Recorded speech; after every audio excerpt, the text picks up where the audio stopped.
ഒരു ഹാപ്പിയാണല്ലോ അല്ലേ ക്ലാസ്സിന്? ഹാപ്പിയാണ്. ഓക്കെ, സ്തോത്രം.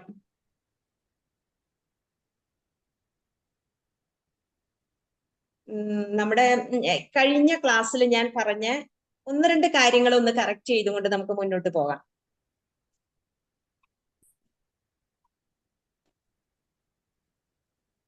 ഞാൻ കഴിഞ്ഞ ആഴ്ചയിൽ സങ്കീർത്തനത്തിൽ നിന്ന് ഒരു വാക്യം പറഞ്ഞിരുന്നല്ലോ. 2-ാം സങ്കീർത്തനം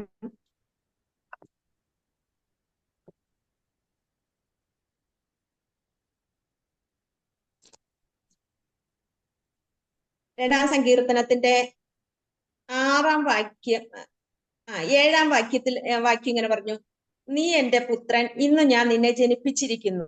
ആ വാക്യം വായിച്ചിട്ട് ഞാൻ പറഞ്ഞത് യേശുക്രിസ്തുവിനെ രാജാവായിട്ട് ചക്രവർത്തിയായിട്ട് അഭിഷേകം ചെയ്തിരിക്കുന്നു എന്നാണ് ഈ വാക്യത്തിന്റെ അർത്ഥം എന്നാണ് ഞാൻ പറഞ്ഞത്. പക്ഷെ ഞാനത് ഒന്നുകൂടി ഒന്ന് കറക്റ്റ് ചെയ്യാണ്. എന്താന്ന് വെച്ചിട്ടുണ്ടെങ്കിൽ രാജാവായി നിയമിച്ചിരിക്കുന്നത് തൊട്ടു മുന്നിലുള്ള വാക്യത്തിൽ നമുക്ക് കാണുവാനായിട്ട് കഴിയും. ആ നീ എന്റെ പുത്രൻ എന്നുള്ള ആ വാക്യമല്ല, അത് രാജാവായി നിയമിച്ച ആ സമയത്ത് പിതാവായ ദൈവം പുത്രനോട് പറയുന്നതാണ്, നീ എന്റെ പുത്രൻ, ഇന്ന് ഞാൻ ജനിപ്പിച്ചിരിക്കുന്നു. അതായത് നീ എന്റെ പുത്രൻ എന്ന് പറയുമ്പോ കർത്താവിനോട് പറയാണ്, നീ ദൈവപുത്രനാണ്, ഇന്ന് ഞാൻ നിന്നെ ജനിപ്പിച്ചിരിക്കുന്നു എന്ന് പറയുമ്പോ ഉയർത്തെഴുന്നേറ്റിരിക്കുന്നു. കർത്താവായ യേശു ക്രിസ്തുവിനെ ദൈവം ഉയർപ്പിച്ചിട്ട് പറയാണ്, നീ ദൈവപുത്രനാണ്, ഇന്ന് ഞാൻ നിന്നെ, ഇന്നെന്ന് ഉദ്ദേശിക്കുന്നത് ആ സമയത്തെയാണ്, ആ ദിവസത്തെയാണ് ഇന്ന് എന്ന് ഉദ്ദേശിക്കുന്നത്. അപ്പോ നീ എന്റെ പുത്രൻ, ഇന്നു ഞാൻ നിന്നെ ജനിപ്പിച്ചിരിക്കുന്നു എന്ന് പറയുമ്പോ ആ സമയത്ത് പിതാവായ ദൈവം കർത്താവിനോട് അരുളി ചെയ്യാണ്. ആ ഒരു രാജാവായിട്ട് കർത്താവിനെ പ്രഖ്യാപിക്കുകയാണ് ചെയ്യുന്നത്.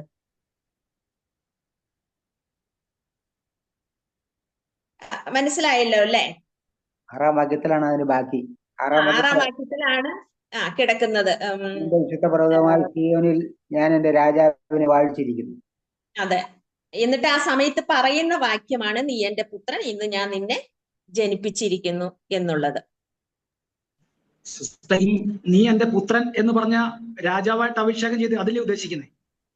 രാജാവായിട്ട് അഭിഷേകം ചെയ്തിട്ട് പറയാണ്, നീ ദൈവപുത്രനാണ്. നീ എന്റെ പുത്രൻ എന്ന് പറയുമ്പോ പിതാവായ ദൈവം കർത്താവിനോട് പറയാണ്, നീ ദൈവപുത്രനാണ് എന്നവിടെ നിർണയിക്കുകയാണ്. നീ ദൈവപുത്രനാണ് എന്നുള്ളത് അവിടെ പ്രഖ്യാപിക്കുക ചെയ്യുന്നത്.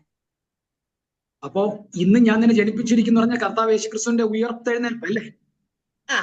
ഇന്ന് എന്ന് ഉദ്ദേശിക്കുന്ന ആ ദിവസത്തെയാ കാണിക്കുന്നത്.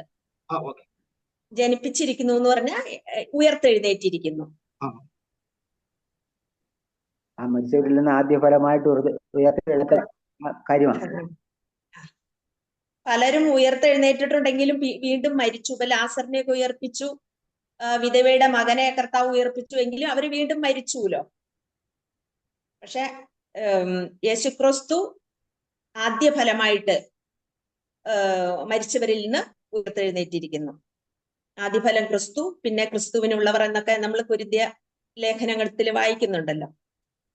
പിന്നെ ഒരു കാര്യം കൂടി പറയാനുള്ളത് എന്നാന്ന് വെച്ചാൽ, കഴിഞ്ഞ പ്രാവശ്യം ഞാൻ പൊന്നെ മൂരെ കുന്തിരിക്കം എന്നതിനെ കുറിച്ചുള്ള ഒരു വ്യാഖ്യാനം തന്നപ്പോ പൊന്ന് രാജത്വം, മൂര് ഹ്യൂമൻ നേച്ചർ അതായത് മനുഷ്യത്വം, കുന്തിരിക്കം ദൈവത്വം, ഇങ്ങനെയാണ് ഞാൻ പറഞ്ഞത്. അത് നമ്മൾ സാധാരണയായി പഠിച്ചിരിക്കുന്നത് ദൈവത്വം, പ്രവാചകത്വം,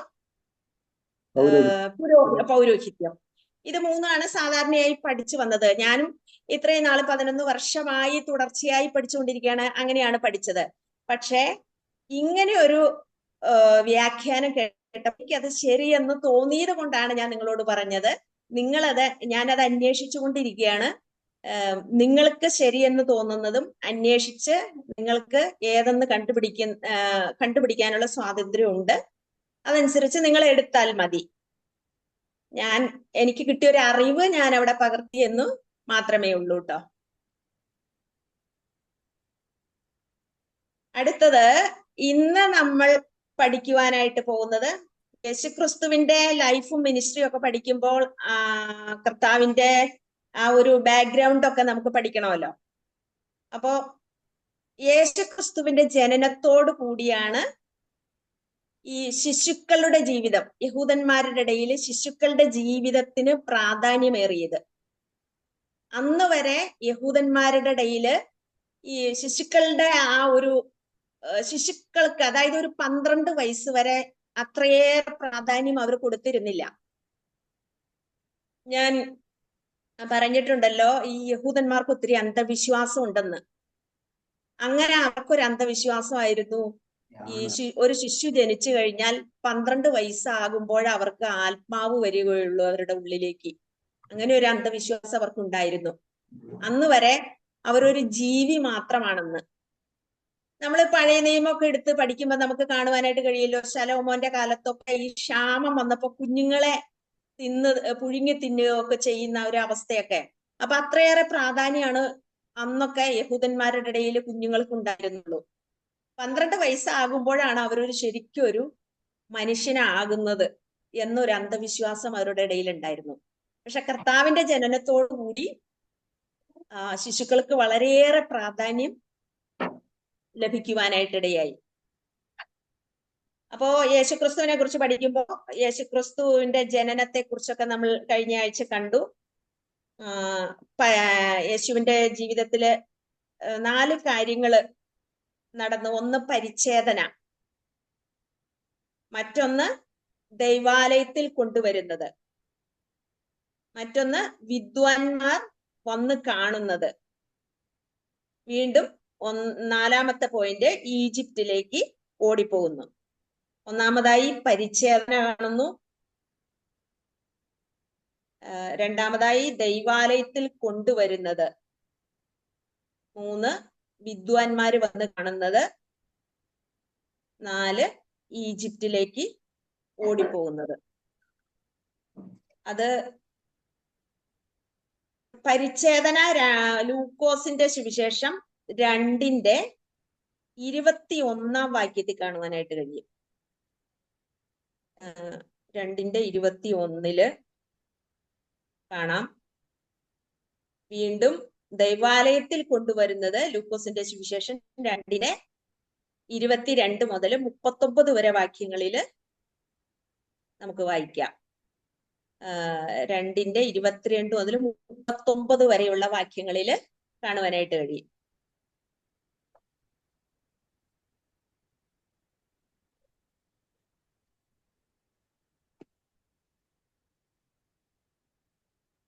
ജസ്റ്റ് ഒന്നെടുത്ത് വായിച്ചേക്കാം.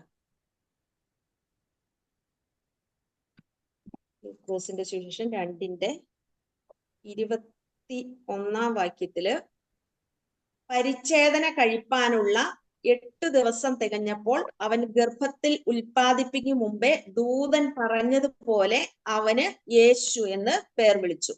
അപ്പോ യഹൂദന്മാർ 8-ാം ദിവസമാണല്ലോ പരിച്ഛേദന കഴിക്കുന്നത്. വീണ്ടും ദൈവാലയത്തിൽ കൊണ്ടുവരുന്നത് 2-ന്റെ 22 മുതൽ 39 വരെയുള്ള വാക്യങ്ങളിൽ നമുക്ക് കാണുവാനായിട്ട് കഴിയും. വീണ്ടും വിദ്വാൻമാര് വന്ന് കാണുന്നത്, 4-മത്തത് ഈജിപ്തിലേക്ക് ഓടിപ്പോകുന്നത്. അത് മത്തായിയുടെ സുവിശേഷം 2-ന്റെ 1 മുതൽ 13 വരെയുള്ള വാക്യങ്ങളിൽ ഈ 2 കാര്യങ്ങളും എഴുതിയിട്ടുണ്ട്. മത്തായിയുടെ സുവിശേഷം 2-ന്റെ 1 മുതൽ 13 വരെയുള്ള വാക്യങ്ങളിൽ. അത് ആദ്യത്തെ 2 കാര്യങ്ങൾ ലൂക്കോസിന്റെ സുവിശേഷത്തിലും, 2-മത്തെ 2 കാര്യങ്ങൾ മത്തായിയുടെ സുവിശേഷത്തിലുമാണ് നമുക്ക് കാണാനായിട്ട് കഴിയുന്നത്. അപ്പൊ ഒരു സുവിശേഷത്തിൽ തന്നെ എല്ലാ കാര്യങ്ങളും അറിയുന്നില്ല.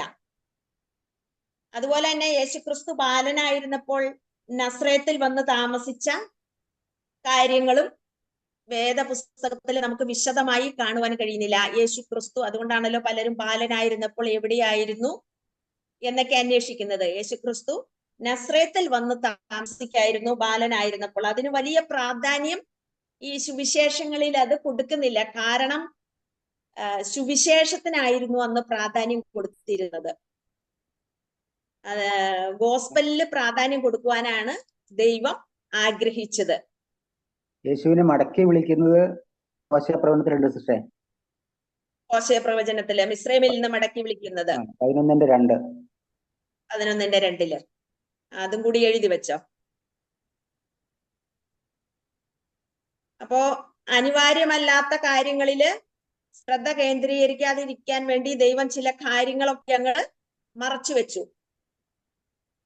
അല്ലെങ്കിൽ നമ്മൾ ആവശ്യമില്ലാത്ത കാര്യങ്ങളൊക്കെ, ചില ആചാരങ്ങളും കാര്യങ്ങളൊക്കെ ആയിട്ട് മുന്നോട്ട് പോകും. അപ്പോൾ ആവശ്യമുള്ള കാര്യങ്ങള് ദൈവം പ്രാധാന്യം കൊടുത്തു. പരിച്ഛേദനയ്ക്ക് ദൈവം പ്രാധാന്യം കൊടുത്ത് വ്യക്തമായി എഴുതി. കാരണം എന്തെന്ന് വെച്ചിട്ടുണ്ടെങ്കിൽ യേശുക്രിസ്തു യഹൂദനല്ലായിരുന്നു എന്നും പുരുഷനല്ലായിരുന്നു എന്നും മനുഷ്യനല്ലായിരുന്നു എന്നൊക്കെയുള്ള വാദം ഭാവിയിൽ വരുമെന്നുള്ള കാര്യം ദൈവത്തിന് അറിയാമായിരുന്നു. അപ്പോൾ പുരുഷനായതുകൊണ്ടും മനുഷ്യനായതുകൊണ്ടും യഹൂദനായതുകൊണ്ടുമാണ് പരിച്ഛേദന. യഹൂദന്മാർക്ക് പരിച്ഛേദന ആവശ്യമാണല്ലോ. അതുപോലെ ആൺകുട്ടികളെ പരിച്ഛേദന കഴിപ്പിച്ചിരുന്നു. യേശുക്രിസ്തു മനുഷ്യത്വത്തിലാണ് പൂർണ്ണ ദൈവവും പൂർണ്ണ മനുഷ്യനുമായിരുന്നു. ഇതേക്കുറിച്ചുള്ള വാദങ്ങളെല്ലാം പിന്നീട് ഉണ്ടായി. അതുകൊണ്ടാണ് വ്യക്തമായി ആ പരിച്ഛേദനയെ കുറിച്ചൊക്കെ ദൈവവചനത്തില് എഴുതി വയ്ക്കുവാനുണ്ടായ കാരണം. പരിച്ഛേദനയെ കുറിച്ച് ലേവ്യ പുസ്തകം 12:4 വ്യക്തമായി പഴയ നിയമത്തിൽ പരിച്ഛേദനയെ കുറിച്ച് എഴുതിയിട്ടുണ്ട്. ലേവ്യ പുസ്തകം 12:4 അധ്യായത്തിൽ പരിച്ഛേദനയുടെ നിയമങ്ങളൊക്കെ ദൈവം കൊടുത്തിട്ടുണ്ട്. അപ്പൊ ഈ പരിച്ഛേദനയ്ക്ക് ശേഷമാണ് വിദ്വാൻമാരെ യേശുവിനെ വന്ന് കണ്ടത്. 8-ാം ദിവസമുള്ള പരിച്ഛേദനയ്ക്ക് ശേഷമാണ് വിദ്വാൻമാര് വന്ന് കണ്ടത്. പിന്നെ അതിനുശേഷമാണ് ഈജിപ്തിലേക്കും ഉള്ള ഓടിപ്പോക്ക് നടക്കുന്നത്. ഈ വിദ്വാൻമാര് പോയ ശേഷം, അത് മത്തായിയുടെ സുവിശേഷത്തിൽ നമ്മൾ ഈ പറഞ്ഞ ഭാഗങ്ങളില് വായിച്ചു നോക്കുമ്പോൾ നമുക്കത് കാണുവാനായിട്ട് കഴിയും. വിദ്വാൻമാര് പോയതിനു ശേഷമാണ് മിസ്രൈമിലേക്ക് ഓടിപ്പോകുന്നത്. യേശു ഇരിക്കുന്ന പ്രായത്തിലാ വിദ്വാൻമാരെ അവിടെ ചെല്ലണേ. ഇരിക്കുന്ന പ്രായത്തില് അവിടെ നിന്ന് യാത്ര ചെയ്ത് വരാൻ സമയമെടുത്തില്ല. അതുകൊണ്ടാണല്ലോ 2 വയസ്സിൽ താഴെയുള്ള കുഞ്ഞുങ്ങളെ കൊല്ലുവാനായിട്ട് ഹെരോദാവ് കൽപ്പിച്ചത്. അവര് നടന്ന് വന്ന് സമയം എടുത്തു. നമ്മളിവിടെ വായിച്ചല്ലോ 2:21 വായിച്ചപ്പോ ഇങ്ങനെ പറഞ്ഞു, അവൻ ഗർഭത്തിൽ ഉൽപ്പാദിപ്പിക്കും മുമ്പേ ദൂതൻ പറഞ്ഞതുപോലെ അവന് യേശു എന്നു പേർ വിളിച്ചു. അതായത് പരിച്ഛേദനയുടെ അന്നാണ് കർത്താവിന്റെ പേര് വെളിപ്പെട്ടു വരുന്നത്. കർത്താവ് അതിനു മുമ്പേ തന്നെ 1:31 പറഞ്ഞിരുന്നു.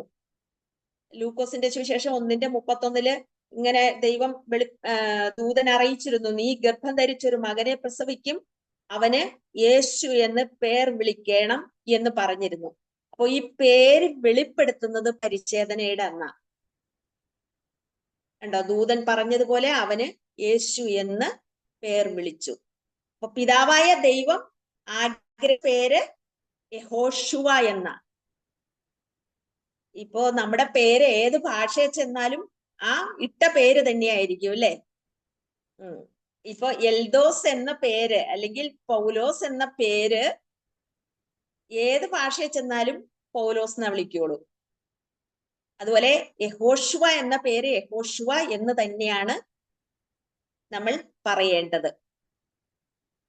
പിതാവായ ദൈവം ആഗ്രഹിച്ചതും ഇട്ടതുമായ പേരാണ്. അത് നമുക്ക് മാറ്റി വിളിക്കാൻ അതിനുള്ള സ്വാതന്ത്ര്യം ഇല്ല എന്നാണ് എൻ്റെ ഒരു അഭിപ്രായം. അപ്പൊ നമ്മൾ പ്രാർത്ഥിക്കുമ്പോഴാണെങ്കിലും യഹോശുവയുടെ നാമത്തിൽ എന്ന് പറയുമ്പോൾ അതിന് വലിയൊരു അധികാരമുണ്ട്. അപ്പോ യഹോശുവ ചുരുക്കി ഷോർട്ട് നെയിം ആയിട്ട് ഇങ്ങനെ പറയും യോശുവ എന്ന്. ഇത് പിതാവിന് നിർബന്ധമായിരുന്നു ഈ പേര്. അപ്പോ രക്ഷിതാവ് ജനിക്കാറായപ്പോൾ ഈ പിശാച് എവിടെയും അതിനെതിരെ പദ്ധതികൾ ഇടുമല്ലോ.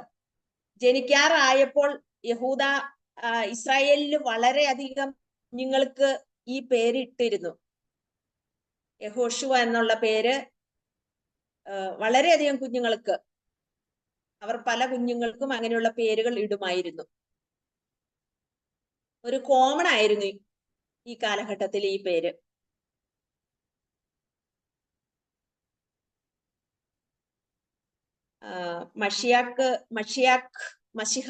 മഷിയാക്ക് എന്ന പേര് അനോയിന്റഡ് കിങ് ആൻഡ് പ്രോഫറ്റ. രാജാവും പുരോഹിതനുമാണ്.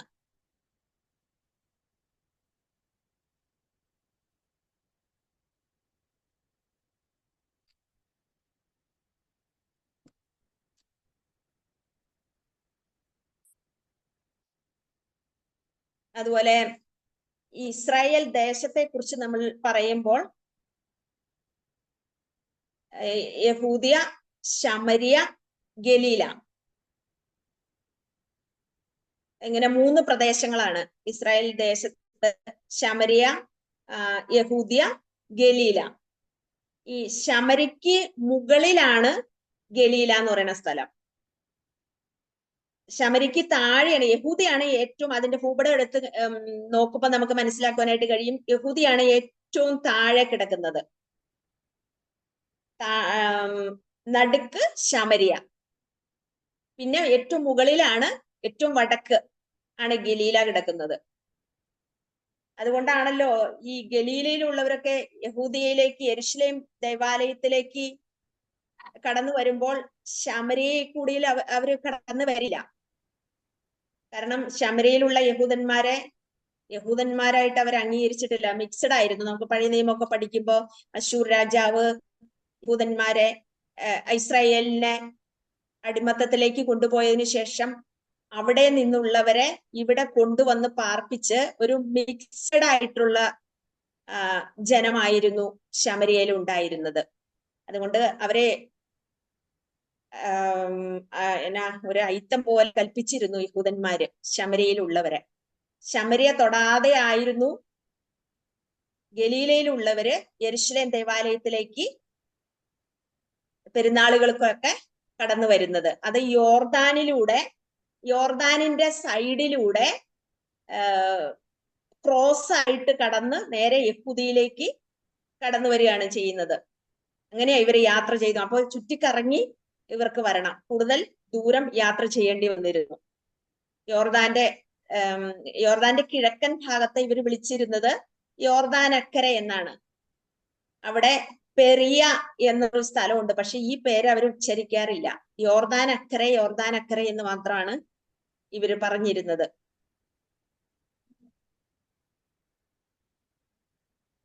ഈ യേശുക്രിസ്തു അതുകൊണ്ടാണല്ലോ ഇവരുടെ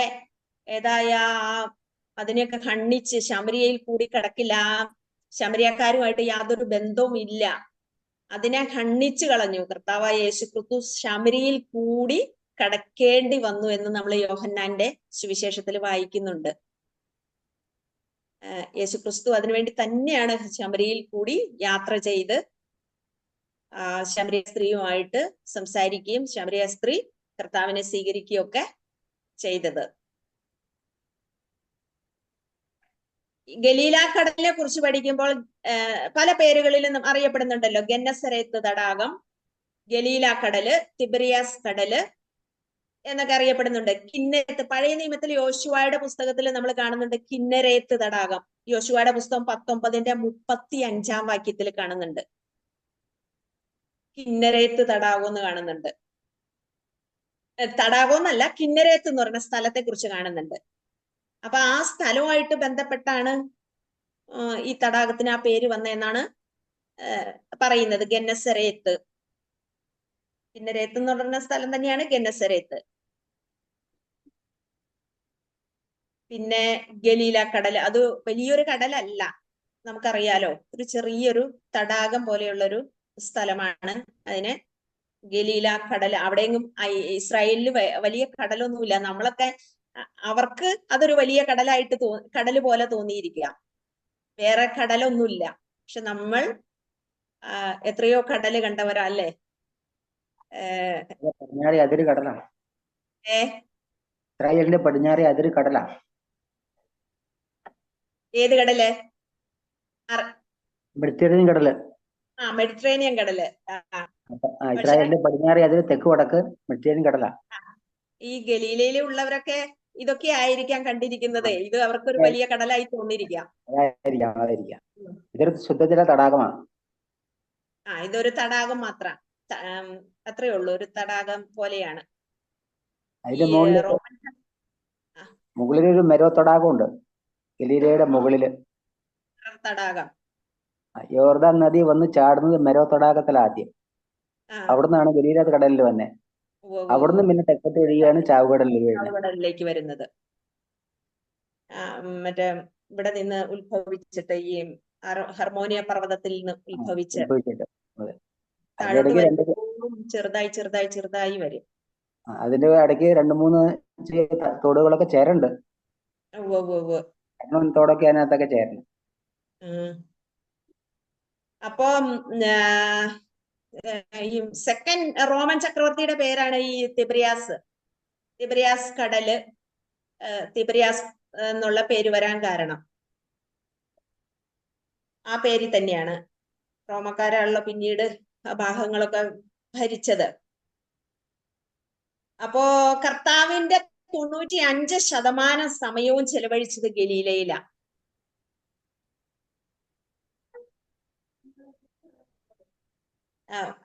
യെരുശലേമാണ് അവിടുത്തെ സിറ്റി, യെരുശലേമാണ്. കർത്താവ് ആദ്യം ബേത്ലഹേമിലാണല്ലോ ജനിച്ചത്. നമുക്ക് എല്ലാവർക്കും അറിയാം ബേത്ലഹേമിലാണ് ജനിച്ചത് എന്നറിയാം. എന്നിട്ട് പിന്നെ അവിടെ നിന്ന് മിസ്രൈമിലേക്ക് പോകുന്നുണ്ട്. ദൈവം മിസ്രൈമിലേക്ക് പോകുവാനായിട്ട് പറയുകയും മിസ്രൈമിലേക്ക് പോവുകയും ചെയ്യുന്നുണ്ട്. പിന്നീട് ശരിക്കും ബേത്ലഹേമിൽ നിന്ന് മിസ്രൈമിലേക്ക് പോകുമ്പോ തിരിച്ച് ബേത്ലഹേമിലേക്ക് തന്നെയല്ലേ വരണ്ടേ? യഹൂദയിലെ ബേത്ലഹേമിലേക്ക് തന്നെ വരണ്ട കർത്താവ് അവിടെ വന്നപ്പോ ഇവര് തന്നെ ഈ ഹെരോദാവിന്റെ കാലത്താണല്ലോ കർത്താവിലേക്ക് കടന്നുപോയത്. അപകടം അവിടെ നിന്നു കഴിഞ്ഞാൽ കുഞ്ഞിന് അപകടം ഉണ്ടാകും എന്ന് കണ്ടിട്ട് വീണ്ടും വന്നപ്പോൾ അർക്കലിയോസ് ആണ് മകന്റെ മകൻ. അർക്കലിയോസ് ആണ് ഭരിച്ചുകൊണ്ടിരുന്നത്. അപ്പോ അവിടെ താമസിക്കാതെ, വീണ്ടും യഹൂദിയിൽ താമസിക്കാതെ കർത്താവ് ഗലീലയിലെ നസ്രത്തിൽ പോയി താമസിച്ചു. ആ നസ്രത്തില് പോയി താമസിച്ച് നസ്രത്തിൽ വന്നതിന്റെ കാരണം ഒന്ന്, ബൈബിൾ റീസൺ പറയുകയാണെങ്കിൽ യേശു ക്രിസ്തു നസ്രായൻ എന്ന് വിളിക്കപ്പെടും എന്നുള്ള പ്രവചനം അവിടെ നിവൃത്തിയാകുകയാണ് ചെയ്യുന്നത്. ഗലീലയിലെ നസ്ര, യഹൂദിയിൽ താമസിക്കാതെ ഗലീലയിലെ നസ്രയത്തിൽ വന്ന് താമസിച്ചതിന്റെ ബൈബിൾ റീസൺ ഒന്നാമത് യേശു ക്രിസ്തു നസ്രായൻ എന്ന് വിളിക്കപ്പെടും എന്നുള്ള പ്രവചനം അവിടെ നിവൃത്തിയായി. മറ്റൊന്ന്, യേശുവിനെ ഹൈഡ് ചെയ്തില്ലെങ്കിൽ, യേശുവിനെ അവിടെ നിന്ന് മാറ്റിയില്ലെങ്കിൽ അപകടമാണ്. ഹെരോദാവിന്റെ മകന്റെ മകനായ അർക്കലിയോസ് ആണ് അവിടെ ആ സമയത്ത് ഭരിച്ചിരുന്നത്, ഈ യഹൂദിയില് ഭരിച്ചിരുന്നത്. അതുകൊണ്ടാണ് യഹൂദിയിൽ നിൽക്കാതെ നേരെ ഗലീലയിലെ നസ്രത്തിലേക്ക് പോകാനുണ്ടായ മറ്റൊരു കാരണം. ഈ യഹൂദയില് ഭരിക്കുമ്പോ, ഈ അർക്കലിയോസ് ഭരിക്കുമ്പോ അവർക്ക് ആ യഹൂദിയിൽ മാത്രമേ അധികാരമുള്ളൂ. തിരിച്ച് അല്ലാതെ ഇസ്രായേൽ മുഴുവനും അധികാരം ഇല്ലായിരുന്നു. യഹൂദ ആ ദേശത്ത് മാത്രമാണ് ഇവർക്ക് അധികാരമുള്ളൂ.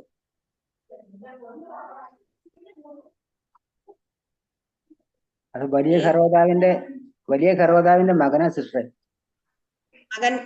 മകന്റെ മകനല്ലേ അർക്കലിയോസ്? മകനല്ലേ? മകനാ. വലിയ ഹെരോദാവിന് 3 ആൺപിള്ളേരാ, അർക്കലിയോസും ഫിലിപ്പോസും അന്തിപ്പാസും.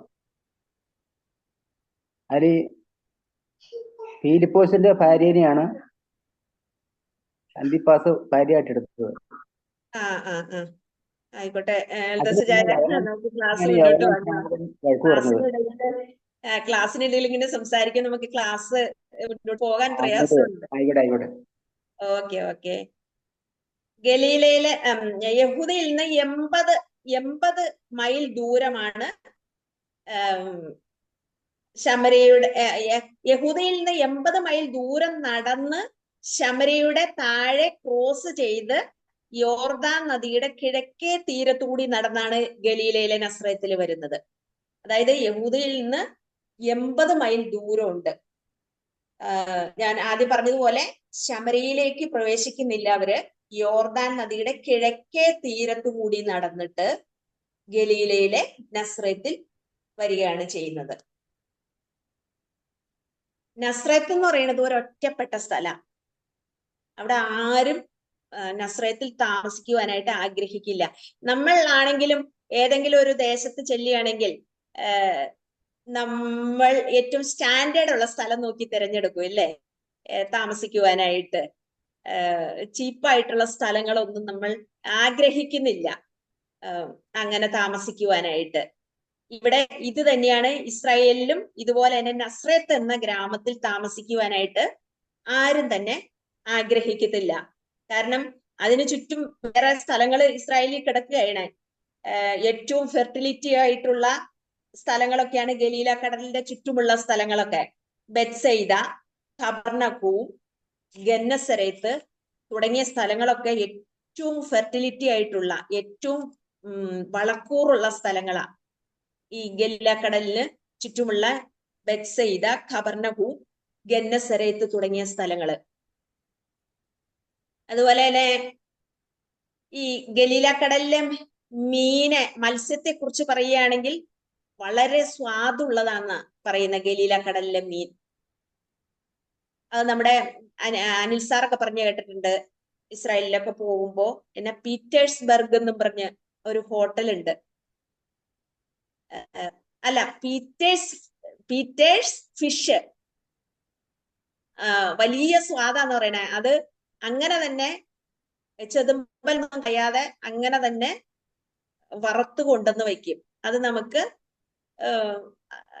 ആ ചെതുമ്പലൊക്കെ ഒന്ന് നീക്കിയിട്ട് ആ മീൻ ഭക്ഷിക്കാൻ നല്ല സ്വാദാന്ന് പറഞ്ഞു കേട്ടിട്ടുണ്ട്. അപ്പൊ ഗലീല കടലിലെ മീൻ വളരെ സ്വാദേറിയതാ. ഈ ഗന്നസരത്തിലെ മുന്തിരിങ്ങയെ കുറിച്ച് കേട്ടിട്ടുണ്ടോ? ഗന്നസരത്തിലെ മുന്തിരിങ്ങ വളരെ ഏറ്റവും രുചിയുള്ള മുന്തിരിങ്ങ ഗന്നസരത്തിലെ മുന്തിരിങ്ങ. ആ രുചി മാത്രമല്ല ഗുണമുള്ളതുമാണ്. ഈ മുന്തിരിങ്ങ യെരുശലേമിൽ ഉത്സവം നടക്കുമ്പോ അവിടെ വിൽക്കാനായിട്ടോ കച്ചവടത്തിനായിട്ടോ കൊണ്ടുവരില്ല. കാരണം യെരുശലേമിലെ മറ്റു കാര്യങ്ങളൊന്നും നടക്കത്തില്ല. കാരണം ഈ മുന്തിരിങ്ങ കൊണ്ടുവന്ന് ആ മുന്തിരിങ്ങയ്ക്ക് ചുറ്റും കൂടും എല്ലാവരും. അതുകൊണ്ട് ആ ഉത്സവം നടക്കുമ്പോ ഒന്നും ഈ മുന്തിരിങ്ങ കൊണ്ടുവരാറില്ല എന്നാണ് പറയുന്നത്. ഈ മുന്തിരിയുടെ പിറകെ പോവും മറ്റു യാഗം കഴിക്കാനുള്ളവരും മറ്റു ആവശ്യങ്ങളും ഒന്നും നടക്കാതെ. അതുകൊണ്ട് ആ സമയത്ത് കൊണ്ടുവരാനുള്ള ആ ഒരു പെർമിഷൻ അവിടെ ഇല്ല. അതുപോലെ തന്നെ അവിടെ വയ്യ ഇഗ്നേഷ്യ എന്നൊരു റോഡുണ്ട്. അതിനെ കുറിച്ച് നമ്മളൊക്കെ കേട്ടിട്ടുണ്ടല്ലോ, വയ്യ ഇഗ്നേഷ്യ. മറ്റു രാജ്യങ്ങളിൽ നിന്നൊക്കെ ട്രേഡിനായിട്ടൊക്കെ ആളുകൾക്ക് വരുവാനും സഞ്ചരിക്കാനും ഒക്കെ ആയിട്ട് ഒരു റോഡ്. ഇപ്പൊ ധനികന്മാരെല്ലാം ഇവിടെ കൂടും. അതുപോലെ യോപ്പ തുറമുഖത്തെ കുറിച്ച് നമ്മൾ കേട്ടിട്ടുണ്ടല്ലോ. യോപ്പ തുറമുഖത്തൊക്കെ ആളുകൾ വന്ന് താമസിക്കും ഈ ട്രേഡിനായിട്ടൊക്കെ. വലിയ വലിയ കച്ചവടങ്ങളൊക്കെയാണ് അവിടെ ഒക്കെ അന്ന് നടന്നിരുന്നത്. പക്ഷെ ആരും ചെന്ന് ഈ നസ്രയത്തിൽ താമസിക്കില്ല. ബാക്കിയുള്ള സ്ഥലങ്ങളിലെല്ലാം ആളുകൾ വന്ന് താമസിക്കുമെങ്കിലും നസ്രയത്തിൽ താമസിച്ചില്ല. പക്ഷെ നമ്മുടെ കർത്താവ് താമസിക്കുവാനായിട്ട് തെരഞ്ഞെടുത്ത സ്ഥലമാണ് ഗലീലയിലെ നസ്രയത്ത് എന്ന കൊച്ചു ഗ്രാമം. അതായത് നിന്ദ്യമായത്, നിക്ഷിപ്തമായത്, വെറുക്കപ്പെട്ടത് എന്നൊക്കെയാണ് ഈ സ്ഥലത്തെ കുറിച്ച് പറയുന്നത്. അപ്പോ കർത്താവും അതുപോലെ തന്നെ നിന്ദ്യമായി, വെറുക്കപ്പെട്ടു, അതുപോലെ തന്നെ നിക്ഷിപ്തമായി. അതായത് നമ്മുടെ കർത്താവിനും ഒത്തിരി നിന്ദയൊക്കെ സഹിക്കേണ്ടി വന്നല്ലോ. ഒരു തച്ചന്റെ മകനെന്നും ഒരു നസ്രയത്തിലെ ഒരു യാതൊരു വിലയും കൊടുക്കില്ല നസ്രയത്തിൽ പാർക്കുന്ന ആളുകൾക്ക്. ഇസ്രായേലില് നല്ല നല്ല സ്ഥലങ്ങള് കിടക്കുമ്പോ അവിടെയെല്ലാം ആളുകള് കയറി താമസിക്കുമ്പോ ഈ നസ്രയത്തിൽ താമസിക്കുന്നവർക്ക് യാതൊരു വിലയും മാന്യതയും കൊടുക്കത്തില്ല അന്നത്തെ ആളുകള്. അതുകൊണ്ടാണ് യേശുക്രിസ്തുവിനൊക്കെ ഇവൻ ഒരു തച്ചന്റെ മകനല്ലയോ, വേശ്യയുടെ മകനല്ലയോ, ഇവനെ എവിടെ നിന്ന് കിട്ടി ഈ അറിവുകള് എന്നൊക്കെ ജനം ചോദിക്കുന്നുണ്ട്. വിവരമില്ലാത്തവൻ എന്നൊക്കെയാണ് കർത്താവിനെ കുറിച്ച് ഇവരെല്ലാം വിചാരിച്ചിരുന്നത്.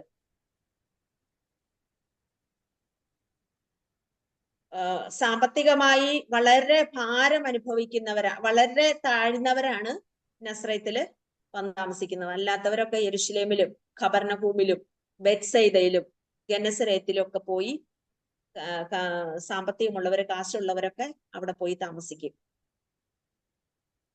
അപ്പൊ നമ്മളൊക്കെ പലപ്പോഴും നമ്മുടെ ആളുകള് ഒക്കെ പലരും കംപ്ലൈന്റ് പറഞ്ഞു കേട്ടിട്ടുണ്ട് അല്ലേ, എനിക്ക് അതിനുള്ള സാഹചര്യങ്ങളും ഇല്ല, ഞാൻ താമസിക്കുന്നിടത്ത് എനിക്ക് അതിനുള്ള വിദ്യാഭ്യാസത്തിന് സാഹചര്യം ഇല്ല, ജീവിക്കുന്നതിന് അങ്ങനെയുള്ള നല്ല സാഹചര്യങ്ങളും ഒന്നും ഇല്ല എന്നല്ല നമ്മള് വിഷമങ്ങളും സങ്കടങ്ങളും ഒക്കെ പറയുമ്പോ കർത്താവിനോട് പറയും, കർത്താവേ അങ്ങേക്ക് അറിയില്ലേ എന്റെ സാഹചര്യങ്ങൾ, എനിക്ക് അതിനുള്ള സാഹചര്യങ്ങളൊന്നും ഇല്ല എന്നൊക്കെ പറയുമ്പോ കർത്താവ് പറയും, കുഞ്ഞെ ഞാൻ താമസിച്ച സ്ഥലം എങ്ങനെയുള്ളതെന്ന് നിനക്കറിയാമോ എന്ന് ചോദിക്കും. യാതൊരു സാഹചര്യങ്ങളും ഇല്ലാത്ത സ്ഥലത്താണ് കർത്താവ് താമസിച്ചത്. എന്നിട്ട് ആ കർത്താവിന്റെ ആ എഡ്യൂക്കേഷനൊക്കെ നമുക്ക് പിന്നെ താഴോട്ട് വരുമ്പോ മനസ്സിലാക്കുവാനായിട്ട് കഴിയും. എല്ലാവരും വിചാരിച്ചിരുന്നത്, യഹൂദന്മാരൊക്കെ വിചാരിച്ചിരുന്ന കർത്താവിന് യാതൊരു എഡ്യൂക്കേഷനും ഇല്ല. കാരണം കർത്താവിന്റെ എഡ്യൂക്കേഷൻ ഒന്നും പരസ്യപ്പെടുത്തിയില്ല കർത്താവ്. ഈ നസ്രത്തിലെ ജീവിതത്തെ കുറിച്ച് പറയുകയാണെങ്കിൽ യോസഫ് വളരെ ഭക്തനായിരുന്നു. യേശുക്രിസ്തുവിന്റെ നസ്രത്തിലെ ജീവിതം ഹെഡിങ് എഴുതിയ നോട്ട് എഴുതിക്കോ, അടുത്ത പോയിന്റ്സുകൾ എഴുതാം. നസ്രത്തിലെ ജീവിതം എങ്ങനെയായിരുന്നു എന്ന്. യോസഫ് യേശുവിന്റെ പിതാവായ, അതായത് ഭൂമിയിലെ പിതാവായ യോസഫ് ഭക്തനും നീതിമാനും കരുണയുമുള്ള മനുഷ്യനാണ്. നമ്മൾ വായിച്ചിട്ടുണ്ട്, വളരെ നീതിമാനായിരുന്നു, ഭക്തനായിരുന്നു ഒക്കെ വായിച്ചിട്ടുണ്ടല്ലോ. അപ്പോ പക്ഷെ വളരെ ദരിദ്രനുമായിരുന്നു, വളരെ ദരിദ്രനായ ഒരു ആശാരിയായിരുന്നു ഈ യോസഫ്. ഈ ആശാരിമാരെന്ന് പറയുമ്പോ രണ്ട് ടൈപ്പ് ഉണ്ട്. രണ്ട് ടൈപ്പ് ആശാരിമാര്.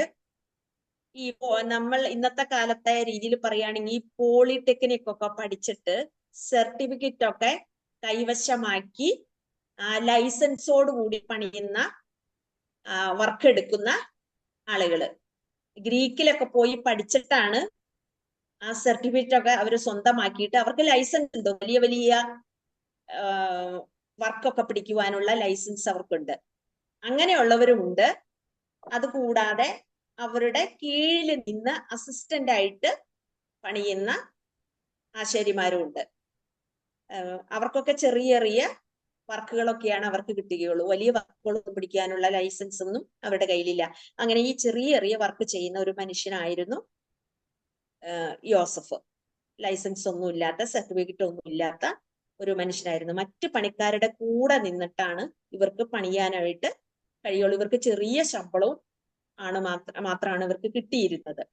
അങ്ങനെയുള്ള ആശാരിയുടെ ഒരു മകനായിട്ടാണ് നമ്മുടെ കർത്താവ് ആ കൂട്ടത്തില് നിന്നാണ് പണികളൊക്കെ ചെയ്യുകയും വീട്ടുകാരെ സഹായിക്കുകയും ഒക്കെ ചെയ്തിരുന്നത്.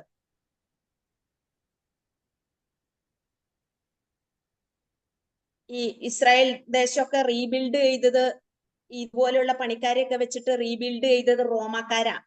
ഇസ്രായേൽ ദേശം ബാബിലോൺകാര് പിടിച്ചുകൊണ്ട് പോകുമ്പോ എല്ലാം തകർത്ത് ചുട്ടരിച്ച് 3 പ്രാവശ്യമായിട്ടാണല്ലോ ബാബിലോൺകാര് യഹൂദയെ പിടിച്ചുകൊണ്ട് പോകുന്നത്. ആ സമയത്ത് എല്ലാം ചുട്ടരിച്ച് കളഞ്ഞു. വീണ്ടും യെരുശലേം ദൈവാലയം പണിയുവാൻ വേണ്ടി മാത്രമാണ് അവിടുന്ന് ആളുകൾ തിരിച്ചു വന്ന് പണിതത്. പക്ഷെ ഈ സിറ്റി റോമാക്കാരാണ് റീബിൽഡ് ചെയ്യുന്നത്. അപ്പൊ ഇതുപോലുള്ള പണിക്കാരെയൊക്കെ റോമാക്കാര് ഉപയോഗിച്ച് ആണ് അത് റീബിൽഡ് ചെയ്തത്.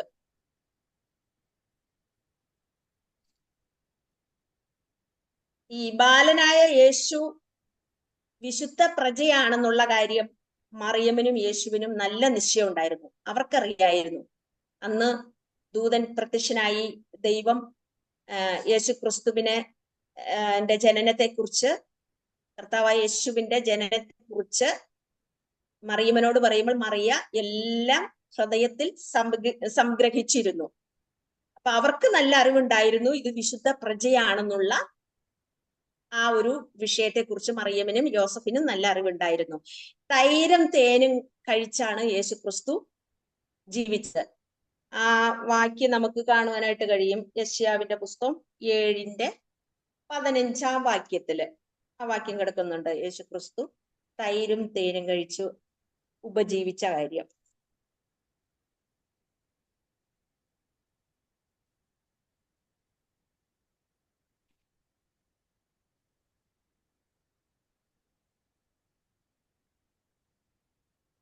ഏഴിന്റെ 15 വാക്യത്തില് ഇങ്ങനെ പറയുന്നുണ്ട്: തിന്മ തള്ളി നന്മ തിരഞ്ഞെടുപ്പാൻ പ്രായമാകും വരെ അവൻ തൈരും തേനും കൊണ്ട് ഉപജീവിക്കും. അത് പ്രവചനമാണ്. യേശുക്രിസ്തുവിന് മുന്നേ 500 വർഷക്കാലത്തിന് മുമ്പ് ദൈവം കൊടുത്ത ഒരു പ്രവചനമാണ്. തൈരും തേനും കഴിച്ച് ഉപജീവിക്കുന്ന കാര്യം ഞാൻ പറഞ്ഞിട്ടുണ്ടല്ലോ. തൈരും തേനും എന്ന് പറയുന്നത് ബ്രെഡ് ലൈൻ ആണ്. ദരിദ്രന്മാര് കഴിഞ്ഞ ക്ലാസ്സിൽ പറഞ്ഞു എന്നാണ് എൻ്റെ ഓർമ്മ. ദരിദ്രന്മാരുടെ ഒരു ബ്രെഡ് ലൈൻ ആണത്. അതൊരു ഇഡിയമാണ് യഹൂദന്മാരുടെ ഇടയിൽ പറയുന്ന. ഇപ്പോ ക്ഷമയുടെ നെല്ലിപ്പലക, ഊടും പാവും എന്നൊക്കെ പറയുന്ന അതുപോലെ ഒരു ഇടിയനാണത് ഈ തൈരും തേനും എന്നുള്ളത്. അതായത് തൈരും തേനും കഴിച്ചു എന്നല്ല അവിടെ കാണുന്നത്, ഒരു ബ്രെഡ് ലൈൻ ആണത്. പാവങ്ങളുടെ പണ്ട് ഇങ്ങനെ പറയുന്നില്ലേ, ഇല്ലേ എൽദോസ് ചായ? പിന്നെ പാവങ്ങളുടെ ഭക്ഷണമാണ് എന്ത്? കപ്പയും മീനോ? മുതിര മുതിര മുതിര മുതിര ചാമ മുതിര ഇതൊക്കെ അന്നത്തെ കാലത്ത് അല്ലേ? ദാരിദ്ര്യത്തിന്റെ കാലങ്ങളാണല്ലോ. ഈ രണ്ടു സാധനത്തിന് വില കുറവാ. ഈ മുതിരയൊക്കെ എന്ത് നല്ല ഭക്ഷണാന്നറിയോ? അതിന് വില കൂടി. ഗുണഗണങ്ങൾ അതെ, അന്ന് വിലയില്ലാത്ത സാധന. അതെ അതെ അതെ. എന്ന് പറഞ്ഞ പോലെ അന്നത്തെ പാവങ്ങളുടെ തൈരും തേനും അല്ലാട്ടോ ഇത്. ഞാൻ പറഞ്ഞില്ലേ ഒരു ബ്രെഡ് ലൈന് പറയുന്നതാണ് ഇങ്ങനെ. പഴമൊഴി. അത് തന്നെ അത് തന്നെ. അതുപോലെ ഈ യേശുക്രിസ്തു ഇങ്ങനെ അമ്മയോട് നല്ല പെറ്റായിരുന്നു ഇല്ലേ? എല്ലാ ആൺകുട്ടികളും അങ്ങനെ അമ്മയോട് നല്ല പെറ്റായിട്ടൊക്കെ മിക്കവാറും ആൺകുട്ടികളൊക്കെ അങ്ങനെയായിരിക്കും. അപ്പൊ യേശു നല്ല അനുസരണമുള്ള ഒരു മകനായിരുന്നു. ഭവനത്തില് യഹൂദ ബാലന്മാരെ കുറിച്ച് പറയുമ്പോ യഹൂദ ബാലൻ ആദ്യം സംസാരിക്കുന്ന അപ്പ എന്നാണെന്നാ പറയുന്നത്. അബ്ബ അബ്ബ, അവര് അബ്ബ എന്നല്ലേ പറയുന്നത്. ആദ്യം സംസാരിക്കുന്ന അങ്ങനെയാ. യേശുവിന്റെ എഡ്യൂക്കേഷൻ ആട്ടോ ഇനി പറയാൻ പോകുന്നത്. അപ്പൊ യഹൂദ ബാലൻ ആദ്യം അബ്ബ എന്ന് സംസാരിച്ചു തുടങ്ങും. അപ്പൊ അന്ന് മുതൽ ഇങ്ങനെ സംസാരിച്ചു തുടങ്ങിയ അന്ന് മുതൽ യഹൂദ ബാലനെ ആ പിതാവ് മടിയിൽ വെച്ചിട്ട് ലേവ്യ പുസ്തകം പറഞ്ഞു കൊടുക്കും. സംസാരിച്ചു തുടങ്ങിയ അന്ന് മുതൽ മടിയിൽ വെച്ചിട്ട് ഇങ്ങനെ ലേവ്യ പുസ്തകം ആദ്യം തുടക്കം മുതൽ ഇങ്ങനെ പറഞ്ഞ് അപ്പോ പിതാവ് പറയുമ്പോൾ മകൻ തിരിച്ചു പറയും. അങ്ങനെ ലേവ്യ പുസ്തകം മുഴുവൻ കാണാതെ പഠിപ്പിക്കും.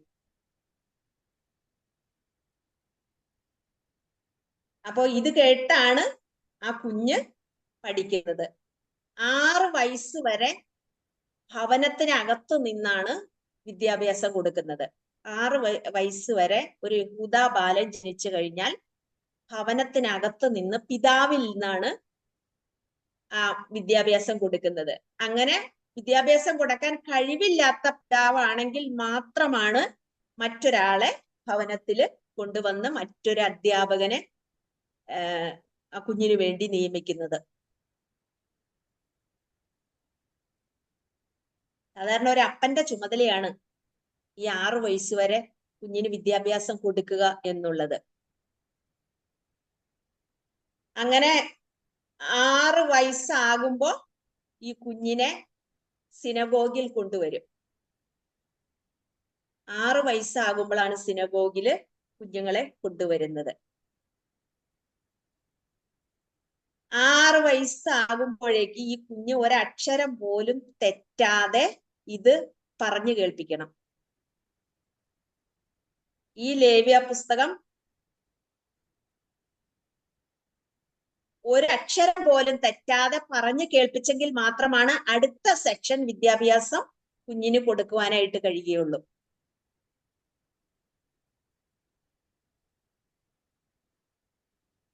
അപ്പോ 6ാമത്തെ വയസ്സിൽ ഈ പരീക്ഷ പാസ്സാവണം. പാസ്സായിട്ട് ഉൽപ്പത്തി, പുറപ്പാട്, സംഖ്യ, ആവർത്തനം ഇവ ബൈഹാർട്ടാക്കണം. 6ാമത്തെ വയസ്സിലാണ് ഉൽപ്പത്തി, പുറപ്പാട്, സംഖ്യ, ആവർത്തനം ഇത്രയും പുസ്തകങ്ങൾ ബൈഹാർട്ടാക്കുന്നത്.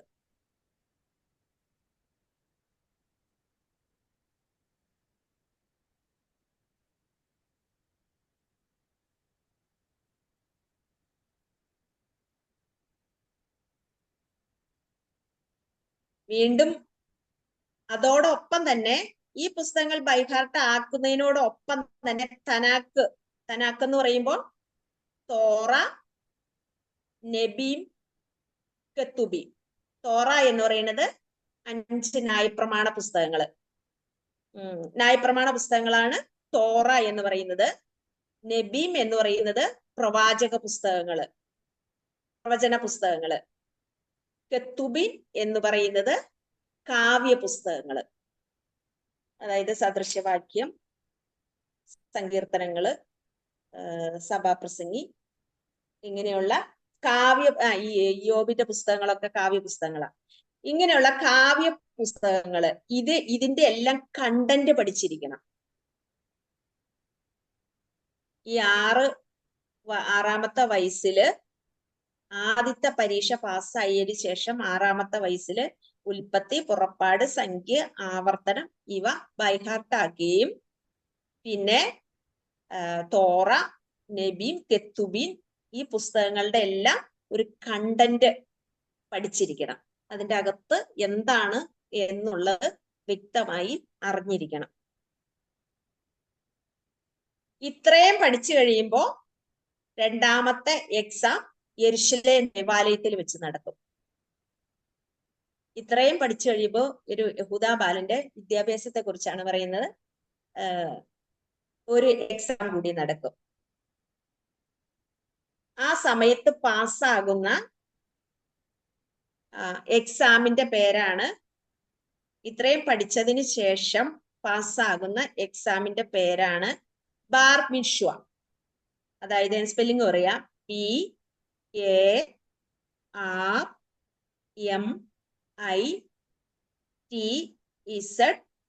BARMITZUA, bar മിഷ്വ. ബാർ മിഷ്വ എന്ന എക്സാം ആണ് ഇത്രയും പഠിച്ചിട്ട് പാസ്സാകുന്നത്.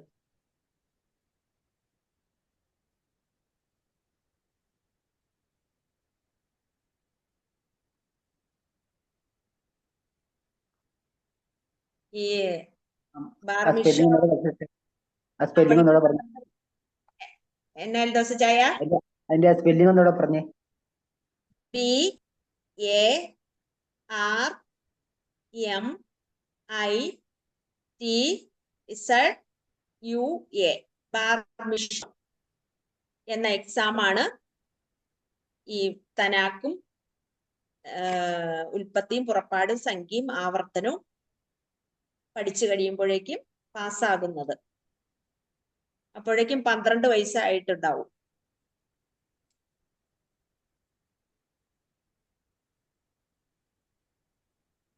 ഈ ഗലീലയിലെ ആളുകൾക്ക് പോലും അറിയില്ലായിരുന്നു യേശുക്രിസ്തുവിന് ഇത്രയും എഡ്യൂക്കേഷൻ ഒക്കെ ഉള്ള കാര്യം.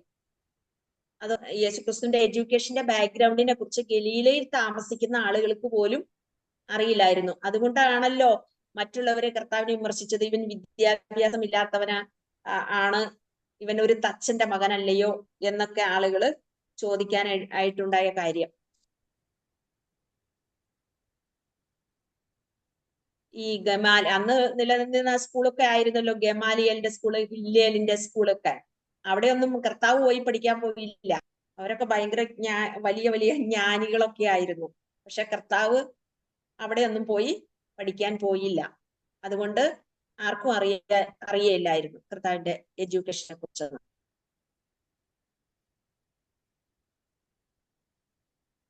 അപ്പൊ അങ്ങനെ 12ാമത്തെ വയസ്സ് വരെയുള്ള വിദ്യാഭ്യാസം കഴിഞ്ഞു. ഈ 12ാമത്തെ വയസ്സ് എന്ന് പറയുന്നത് യഹൂദാ ബാലന് വലിയൊരു പ്രാധാന്യമുള്ള ഒരു സമയമാണ്. അതായത് ഒരു ക്രിട്ടിക്കൽ സമയമാണ്, വളരെ പ്രാധാന്യം കൊടുക്കേണ്ടുന്ന ഒരു സമയമാണ് 12ാമത്തെ വയസ്സ് എന്നുള്ളത്. എന്നാന്ന് വെച്ചാൽ പിന്നീട് ചെയ്യേണ്ടത് ഒരു ട്രേഡ് പഠിക്കണം. അതായത് എന്തെങ്കിലും ഒരു ബിസിനസ് പഠിച്ചെടുക്കണം. യഹൂദ ബാലന്മാര് 12 വയസ്സായി കഴിഞ്ഞാൽ മാതാപിതാക്കന്മാരെ ആശ്രയിക്കാതെ ജീവിക്കണം. 12 വയസ്സായാൽ 12 വയസ്സ് വരെ മാതാപിതാക്കന്മാരുടെ കീഴിലായിരിക്കും ജീവിക്കുന്നത്. പിന്നെ ഈ പ്രായം വരെ, ഈ 12 വയസ്സ് വരെ ആ കുഞ്ഞിന് ഒരു തീരുമാനം എടുക്കാനായിട്ട് കഴിയില്ലായിരുന്നു.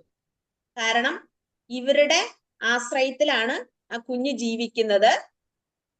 12 വയസ്സായി കഴിഞ്ഞാൽ അവർക്ക് സ്വയമായി തീരുമാനമെടുക്കാനായിട്ട് കഴിയും. ആ സമയത്തിനുള്ളിൽ ഈ കുഞ്ഞിനെ വിൽക്കുകയോ അടിമ വയ്ക്കുകയോ ഒക്കെ ചെയ്യുന്ന ഒരു പതിവ് യഹൂദന്മാരുടെ ഇടയിൽ ഉണ്ടായിരുന്നു. അത്രയും പ്രാധാന്യമേ ആ കുഞ്ഞുങ്ങൾക്ക് അന്ന് കൊടുത്തിരുന്നുള്ളൂ. യേശുക്രിസ്തുവിന്റെ ജനനത്തോടുകൂടി കുഞ്ഞുങ്ങൾക്ക് പ്രാധാന്യം വന്നു എന്ന് ഞാൻ ആദ്യമേ പറഞ്ഞിരുന്നു.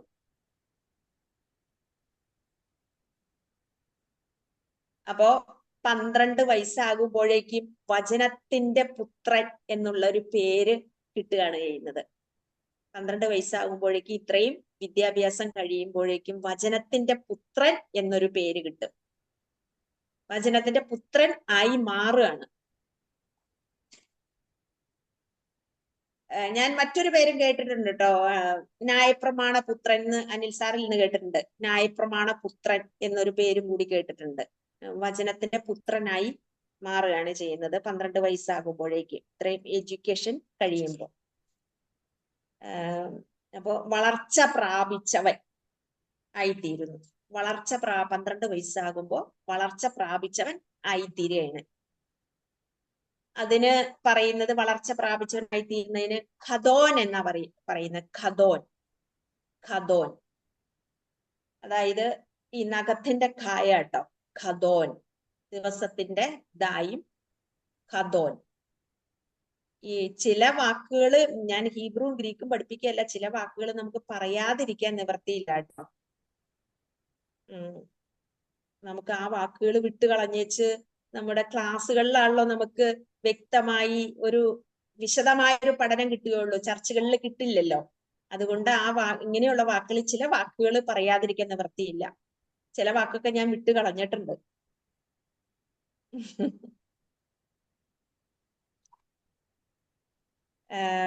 അപ്പൊ ഖദോൻ എന്നാണ് വളർച്ച പ്രാപിച്ചവൻ എന്നുള്ള അർത്ഥത്തിലുള്ള വാക്ക് വരുന്നത്.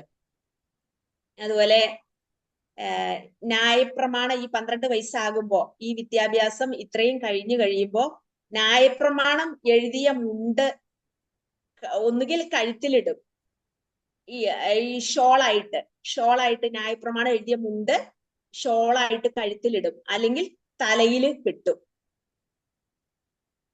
ഈ 12 വയസ്സ് കഴിയുമ്പോഴേക്കും, ഈ എക്സാം ഒക്കെ പാസ്സായി കഴിയുമ്പോ. ന്യായപ്രമാണം എഴുതി എന്ത് കഴുത്തിലിടുമെന്നാ പറഞ്ഞ മാഡം? എഴുതിയ ഒരു ഷോള് പോലെ, ഷോള്. അതിനൊരു പേരുണ്ട്, ഞാൻ പറയാം. ടെഫില എന്ന് പറയുന്ന എന്റെ പേരിന്. ടെഫില.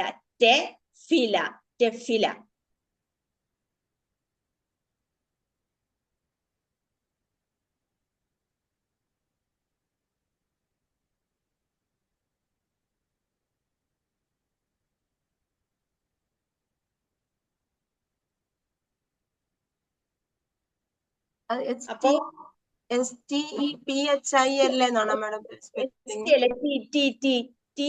ആദ്യത്തെ അക്ഷരം ടെഫില. TE. ഞാൻ മലയാളത്തിൽ അത് എന്റെ ബുക്കിൽ എഴുതി വെച്ചിരിക്കുന്നത് ടെഫില.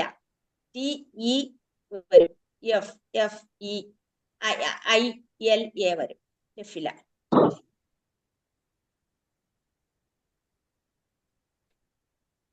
അപ്പോ 12 വയസ്സ് കഴിയുമ്പോഴേക്കും ഒരു ന്യായപ്രമാണ പുത്രനായി കഴിയുമ്പോഴേക്കും അല്ലെങ്കിൽ വചനത്തിന്റെ പുത്രനായി കഴിയുമ്പോഴേക്കും കിട്ടുന്ന സംഭവമാണത്. അത് കഴിഞ്ഞിട്ട് 20 വയസ്സാകുമ്പോഴാണ് ഒരു യഹൂദ ബാലന്റെ വളർച്ചയാണ് നമ്മൾ പറഞ്ഞു വരുന്നത്. 20 വയസ്സാകുമ്പോൾ ഒരു ബുദ്ധിയുള്ള ആളായിട്ട് മാറും.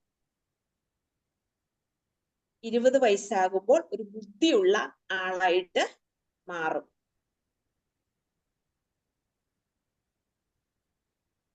അതായത് ഒരു തിരിച്ചറിവുള്ള വ്യക്തിയായി മാറുന്നു. ബുദ്ധിയുള്ള തിരിച്ചറിവുള്ള വ്യക്തിയായിട്ട് മാറുന്നു. 5-ാമത്തെ വയസ്സില് തിരുവെഴുത്തുകൾ മനസ്സിലാക്കണം എന്നാണ്. ഒരു കുഞ്ഞ് 5-ാമത്തെ വയസ്സിൽ തിരുവെഴുത്തുകൾ മനസ്സിലാക്കണം. 10-ാമത്തെ വയസ്സില് മിഷ്നായെ കുറിച്ച് അറിഞ്ഞിരിക്കണം. 10-ാമത്തെ വയസ്സില് മിഷ്നായെ കുറിച്ചിട്ട് അറിഞ്ഞിരിക്കണം. ഈ മിഷ്ന എന്ന് പറയുന്നത് യഹൂദന്മാരുടെ ബുക്കാണ്. അതില് പറഞ്ഞിരിക്കുന്നത് യഹൂദന്മാരുടെ സമ്പ്രദായങ്ങളെ പറ്റി എഴുതിയിരിക്കുന്ന ഒരു ബുക്കാണ് മിഷ്ന. യഹൂദന്മാരുടെ സമ്പ്രദായങ്ങളെ കുറിച്ച് എഴുതിയിരിക്കുന്ന ബുക്കാണ് മിഷ്ന എന്ന് പറയുന്നത്. അത് 10-ാം വയസ്സിൽ അതിനെക്കുറിച്ച് മനസ്സിലാക്കിയിരിക്കണം. ഈ മിഷ്നയെ കുറിച്ച് മനസ്സിലാക്കിയിരിക്കണം. പിന്നെ 13-ാം വയസ്സിൽ തൽമൂദിനെ കുറിച്ച് മനസ്സിലാക്കിയിരിക്കണം. തൽമൂദില് യഹൂദന്മാരുടെ ആചാരങ്ങളെ കുറിച്ചാണ് എഴുതിയിരിക്കുന്നത്. അതായത് യാഗങ്ങളെ കുറിച്ചും ഉത്സവങ്ങളെ കുറിച്ചും ഒക്കെ ഉള്ള യഹൂദന്മാരുടെ ആചാരങ്ങളെ കുറിച്ചാണ് തൽമൂദിൽ എഴുതിയിരിക്കുന്നത്.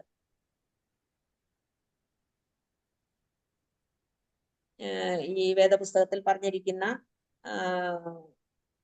കാര്യങ്ങൾ, അതായത് ഈ യാഗങ്ങളൊക്കെ എങ്ങനെ ചെയ്യണം എന്നൊക്കെ വിശദമായി എഴുതിയിരിക്കുന്നു തൽമൂദില്. വേദപുസ്തകത്തിൽ പറഞ്ഞിരിക്കുന്ന കാര്യങ്ങൾ ഏത് രീതിയിൽ പ്രാക്ടീസ് ചെയ്യണം, യാഗങ്ങൾ എങ്ങനെ ചെയ്യണം എന്നൊക്കെയാണ് തൽമൂദില് വിശദമായിട്ട് എഴുതിയിരിക്കുന്നത്. പിന്നെയോ 18-ാം വയസ്സിൽ വിവാഹം കഴിക്കണം. 18-ാം വയസ്സിൽ വിവാഹം കഴിക്കണം.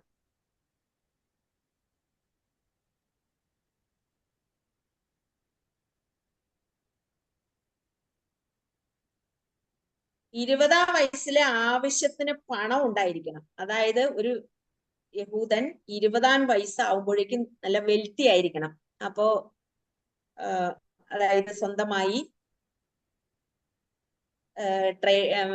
ബിസിനസ് ഒക്കെ ചെയ്ത് 20-ാം വയസ്സാവുമ്പോഴേക്കും ഒരു വെൽത്തി ആയിട്ടുള്ള പണമുള്ള ആളായിരിക്കണം എന്നാണ് പറയുന്നത്. 30-ാം വയസ്സിൽ നല്ല ആരോഗ്യം ഉണ്ടായിരിക്കണം. ആള് ഹെൽത്തി ആയിരിക്കണം 30-ാം വയസ്സില്.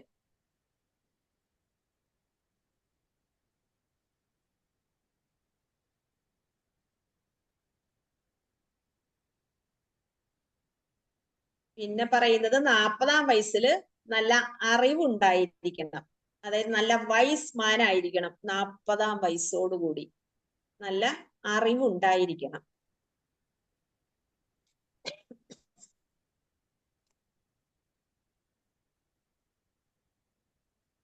എന്റെ ഗ്രാൻഡ്മയൊക്കെ പറഞ്ഞു കേട്ടിട്ടുണ്ട് 30-ല് മുറി 40-ല് അറിവ് എന്ന്. 30 വയസ്സാകുമ്പോഴേക്കും ഒരു പകുതി അറിവൊക്കെ ആവും, 40 വയസ്സാവുമ്പോ നല്ല അറിവാവും എന്നൊക്കെ ഇങ്ങനെ ഗ്രാൻഡ്മ പറഞ്ഞു കേട്ടിട്ടുണ്ട്. ശരിയാന്നാ തോന്നുന്നത്. 40 വയസ്സൊക്കെ ആവുമ്പോഴത്തേക്കും ചെറിയൊരു പക്വതയൊക്കെ ആയി തുടങ്ങും നമുക്ക്. 20-ലുണ്ട്, 30-ല്. അതെ, അങ്ങനെയാ, അങ്ങനെ പറഞ്ഞു കേട്ടിട്ടുണ്ട്. കേട്ടിട്ടുണ്ട് അങ്ങനെ. ഈ പല കുടുംബ ജീവിതങ്ങളിലും ഞാൻ കണ്ടിട്ടുണ്ട്. ഒരു 40 വയസ്സൊക്കെ ആവുമ്പോഴത്തേക്കും ഒന്നും ഒതുങ്ങൂല്ലേ? അതെ, ചിന്തിക്കാനും ആലോചിക്കാനും കഴിവുണ്ട് ഉണ്ടാവും. അതെ അതെ അതെ അതെ അതെ, പക്വതയിലേക്ക് വരും. പക്വതയിലേക്ക് വരും. പിന്നെ നമ്മുടെ ഷായ് സാറ് പറഞ്ഞു കേട്ടിട്ടുണ്ട് കേട്ടോ, ഒരു 50 വയസ്സ് ഈ സഹോദരിമാര് 50 വയസ്സായി കഴിഞ്ഞ പിന്നെ പുരുഷന്റെ തന്റെ ഇടം എടുക്കൂന്നാ പറയുന്നത്.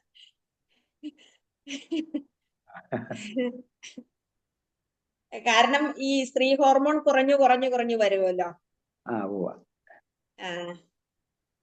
അപ്പോ അതിനാണ് റെക്കോർഡിംഗ് ആണ് എങ്കിലും ഞാനിങ്ങനെ പറയാ, അതിനാണ് നമ്മൾ ഈസ്ട്രജൻ കൂടുതൽ ഉണ്ടാകുന്ന ഭക്ഷണങ്ങളൊക്കെ കഴിച്ചാൽ മതി. സ്ത്രീ ഹോർമോൺ കൂടുതൽ ഉണ്ടാകുന്ന ഭക്ഷണങ്ങളൊക്കെ കഴിച്ചു കഴിഞ്ഞാൽ അതിനകത്ത് ഒരു നമ്മുടെ പ്രായമൊക്കെ യുവത്വമൊക്കെ നിലനിർത്താനും ഒക്കെ നല്ലതാ. അത് എന്നാണ് കപ്പ, ചേന ഇങ്ങനെയുള്ളതൊക്കെ ഇന്ന് അത് ആരും കഴിക്കുകയില്ല. കാച്ചില് ഇതൊക്കെ നല്ലതാ ഭക്ഷണത്തിന്. പിന്നെ കർത്താവിന്റെ മാതാപിതാക്കള് എല്ലാ വർഷവും പെരുന്നാളിന് പോകുമായിരുന്നല്ലോ. അപ്പോ യേശുവിന് 12 വയസ്സായപ്പോൾ നമ്മൾ വായിച്ചിട്ടുണ്ടല്ലോ, യേശുവിനെ കാണാതെ മാതാപിതാക്കൾ തിരഞ്ഞ് വീണ്ടും യേശുവിനെ അന്വേഷിച്ചു പോകുന്നതൊക്കെ. അപ്പോ അന്ന് യേശുവിന് 12 വയസ്സായപ്പോൾ യേശുവിനെയും കൂട്ടിയാണ് അവരന്ന് യെരുശലേം ദേവാലയത്തിലേക്ക് പെരുന്നാളിന് പോയിരുന്നത്. അവർക്ക് നിർബന്ധമായും കൂടേണ്ട 5 പെരുന്നാളുകളില് ഈ പെസഹായുടെയും പെന്തക്കോസ്ത് പെരുന്നാളും പെസഹ പെരുന്നാളും കൂടാര പെരുന്നാളും നിർബന്ധമായിട്ട് അവർ പോയിരിക്കണം. ഈ പെസഹ പെരുന്നാളിനാണോ കൂടാര പെരുന്നാളിനാണോ ഈ അവര് പേര് രജിസ്ട്രേഷൻ പുതുക്കണം? അല്ല, പെന്തക്കോസ്ത് പെരുന്നാളിന് അവർക്ക് ഒന്നുകൂടെ രജിസ്ട്രേഷൻ എല്ലാ വർഷവും പുതുക്കണം, അതിന് പണം കൊടുക്കണം. അപ്പോ യേശുക്രിസ്തുവും മാതാപിതാക്കളും കൂടി ഇങ്ങനെ ദൈവാലയത്തിലേക്ക്, അവർ യെരുശലേം ദൈവാലയത്തിലേക്ക് പെരുന്നാളിന് പോകുകയാണ്. അങ്ങനെ പോകുമ്പോ ഈ ശമരിയിൽ കടക്കാതെ, ഞാൻ ആദ്യം പറഞ്ഞതുപോലെ ശമരിയിൽ കടക്കാതെയാണ് ഗലീലക്കാരും യെരുശലേമിലേക്ക് പോകുന്നത്. ഇവര് പോകുമ്പോ ഈ പാട്ടൊക്കെ പാടി ഡ്രമ്മൊക്കെ അടിച്ചാണ് പോകുന്നത്. നടന്ന് യാത്ര ചെയ്ത് കഴുതപ്പുറത്ത് പോകുന്നവരും ഉണ്ടല്ലോ. മാന്യരായ സ്ത്രീകളെയും പ്രായമായ സ്ത്രീകളെയും എല്ലാം കഴുതപ്പുറത്ത് കയറ്റി കൊണ്ടുപോകും. അല്ലാത്തവരെല്ലാവരും ഇങ്ങനെ നടന്നാണ് പോകുന്നത്. 15 മൈൽ ദൂരത്തിൽ കൂടുതൽ ഒരു ദിവസം അവർ യാത്ര ചെയ്യില്ല. അവർ പോകുമ്പോ ഒരു തുരുത്തിയില് വെള്ളം എടുത്തിട്ടുണ്ടാവും, പിന്നെ ഈന്തപ്പഴം, കുക്കുംബർ, പിന്നെ ഈ മത്തങ്ങ, കഴിക്കുന്ന മത്തങ്ങ ഉണ്ടല്ലോ, അത് ഇങ്ങനെയുള്ള സാധനങ്ങളൊക്കെ അവർ എടുത്തുകൊണ്ടാ പോകുന്നത്. കാരണം ഇങ്ങനെ നടന്നാണല്ലോ പോകുന്നത്. 15 മൈൽ ദൂരം ചെന്നിട്ട് ഇവര് ടെന്റ് അടിക്കും. ടെന്റ് അടിച്ചിട്ട് അവിടെ വെച്ച് ഇവര് ഭക്ഷണമൊക്കെ പാകം ചെയ്ത് ഒക്കെ കഴിച്ച് പിറ്റേ ദിവസം രാവിലെയാണ് വീണ്ടും ഇവർ യാത്ര ചെയ്യുന്നത്. പിന്നെ തുരുത്തി എടുത്തിട്ടുണ്ടാവും വെള്ളത്തിന് വേണ്ടിയിട്ട്. ആ തുരുത്തിയില് പോകുന്ന വഴിയിൽ കാണുന്ന കിണറുകളിൽ നിന്ന് ഇവർ വെള്ളം ശേഖരിക്കും. അങ്ങനെയാണ് യെരുശലേം ദേവാലയത്തിലേക്ക് ഇവർ പോകുന്നത്, പെരുന്നാളുകൾക്ക് പോകുന്നത്. ഇവർ പോകുന്ന തനിച്ചല്ല പോകുന്നത്, വീട്ടിലുള്ള മൃഗങ്ങളെയും കൊണ്ടുപോകും, കുഞ്ഞുങ്ങളെയും കൊണ്ടുപോകും. വീട്ടിലിട്ടിട്ട് ഇവർക്ക് പോകാൻ കഴിയില്ലല്ലോ. അവിടെ പോയിട്ട് ദിവസങ്ങൾക്ക് ശേഷമാണ് മടങ്ങി വരുന്നത്. അതുകൊണ്ട് ഇതെല്ലാം ഇവരുടെ കൂട്ടത്തില് ഉണ്ടാകും. അതാണ് പോകുന്ന വഴിയിലെല്ലാം ഈ പെരുന്നാള്, ഞാൻ കഴിഞ്ഞ ദിവസം പറഞ്ഞില്ല, പെരുന്നാളിന് പോകുമ്പോ ഈ മൃഗങ്ങളെയൊക്കെ ഒരു സ്ഥലത്ത് കെട്ടിയിട്ടാണ് ഇവർ അവിടെ താമസിക്കുന്നത്. ഈ ടെന്റ് കെട്ടിയിട്ട് സ്ത്രീകള് ഭക്ഷണമൊക്കെ പാകം ചെയ്യും. പാകം ചെയ്തിട്ട് പുരുഷന്മാര് വന്ന് ഒരുമിച്ചിരുന്ന് ഇവർ ഭക്ഷണം കഴിച്ച് അന്ന് താമസിച്ച് പിറ്റേ ദിവസം ഇവർ യാത്ര ചെയ്യുകയാണ് ചെയ്യുന്നത്. പിറ്റേ ദിവസം യാത്ര ചെയ്യുമ്പോഴും വീണ്ടും 15 മൈൽ മാത്രമാണ്, ഓരോ ദിവസവും 15 മൈൽ മാത്രമേ യാത്ര ചെയ്യുള്ളൂ. അങ്ങനെ ഇവർ അവിടെ ചെന്ന് പെരുന്നാള് ഒക്കെ കഴിഞ്ഞ് തിരിച്ച് ഒരു ദിവസത്തെ വഴി പോന്നു. ഒരു ദിവസം കഴിഞ്ഞപ്പോഴാണ് ഇവർ നോക്കിയപ്പോ യേശുവിനെ കാണുന്നില്ല അവരുടെ കൂട്ടത്തില്. അപ്പോ അമ്മ വിചാരിച്ചു അപ്പന്റെ കൂടെ ഉണ്ടാവുമെന്ന്, അപ്പൻ വിചാരിച്ചു അമ്മയുടെ കൂടെ കാണുമെന്ന്. അപ്പൊ നോക്കിയപ്പോ യേശുവിനെ കാണുന്നില്ല. ഞാൻ ഈ ഒരു സംഭവം ഓർക്കുകയാണ്. ആ സമയത്ത് ഞങ്ങളുടെ മോൻ കുഞ്ഞായിരുന്ന സമയത്ത് മോൻ മടിയിലാക്കിയിട്ട് ഞങ്ങളൊരു ഉപവാസ പ്രാർത്ഥനയ്ക്ക് ചർച്ചിൽ പോവുകയാണ്. അന്ന് IPC-യിലായിരുന്നു. അങ്ങനെ പോകുമ്പോ കൊച്ച് കുഞ്ഞാണ്, 1.5 വയസ്സ് പ്രായമുള്ളൂ. പ്രാർത്ഥന കഴിഞ്ഞിട്ട് ഞങ്ങൾ എഴുന്നേറ്റ് നിന്നിട്ട് നമ്മൾ ഒരു പാട്ട് പാടുമല്ലോ.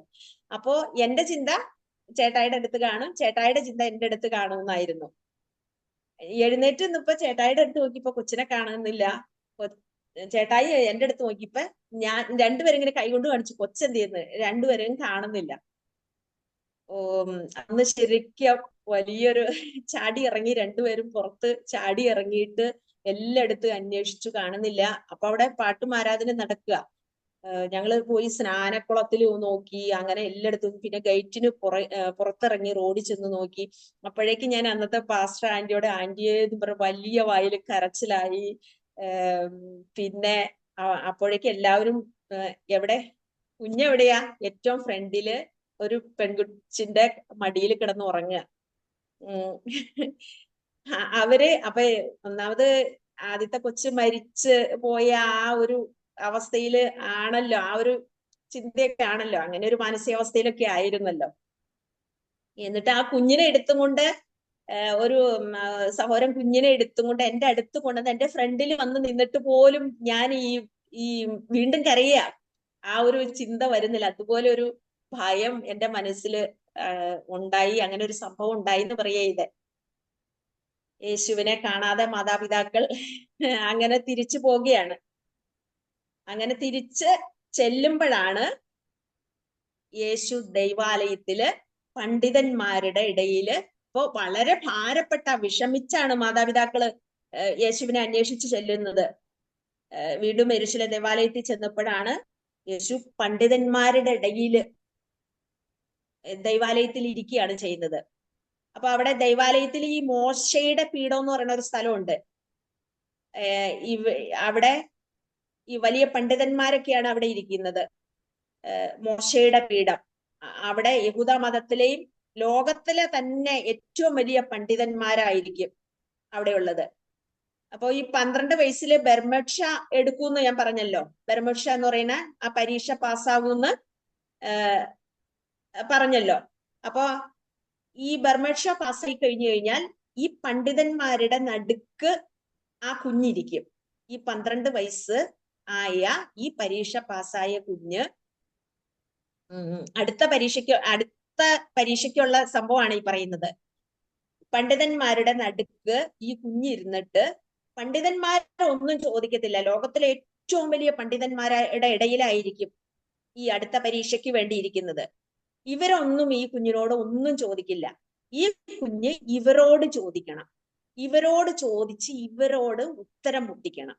ഇവർക്ക് ഉത്തരം പറയാൻ കഴിയാത്ത വിധത്തില് ആയിത്തീരുമ്പോഴാണ് ഈ പരീക്ഷ, അടുത്ത പരീക്ഷ പാസ്സാകുന്നത്. റാബായി ആകണമെങ്കില് ഒരു കുഞ്ഞ് യഹൂദന്മാരുടെ വീട്ടിൽ ജനിച്ചു കഴിഞ്ഞാൽ ആ മാതാപിതാക്കളുടെ ഏറ്റവും വലിയ ആഗ്രഹമായിരിക്കും എന്റെ കുഞ്ഞിനെ റാബായി ആക്കണമെന്ന്. ആകെ 2-3 പേര് എങ്ങാണ്ടാണ് ആകാൻ പോകുന്നുള്ളൂ. ആരും തന്നെ ഈ 12 വയസ്സിലുള്ള പരീക്ഷ പാസ്സാകില്ല. പക്ഷെ കർത്താവ് ആ പരീക്ഷ പാസ്സായി ഇവരെ ഉത്തരം മുട്ടിച്ച് പണ്ഡിതന്മാർക്ക് ഒന്നും ഉത്തരം ഇങ്ങോട്ട് പറയാൻ കഴിയാത്ത വിധത്തില് കർത്താവ് അവിടെ നിന്ന് ഇവരോട് സംസാരിക്കുകയാണ് ചെയ്യുന്നത്.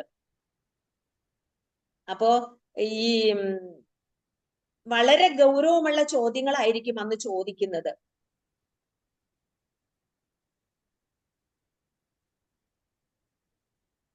ഈ പണ്ഡിതന്മാരെക്കാളും വലിയ സ്കോളറായി എന്ന് അവർക്ക് മനസ്സിലാകണം ഈ കുഞ്ഞ്.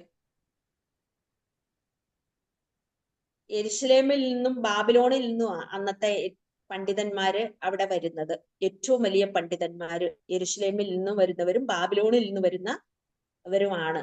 അവരുടെ ഇടയിൽ ഇരുന്നു കൊണ്ടാണ് കർത്താവായ യേശു ക്രിസ്തു ഈ ചോദ്യങ്ങൾ ചോദിക്കുകയും ഒക്കെ. അങ്ങനെയാണ് ഇവർ തിരിച്ചു ചെല്ലുമ്പോൾ ആ കർത്താവിനെയാണ് കാണുന്നത്.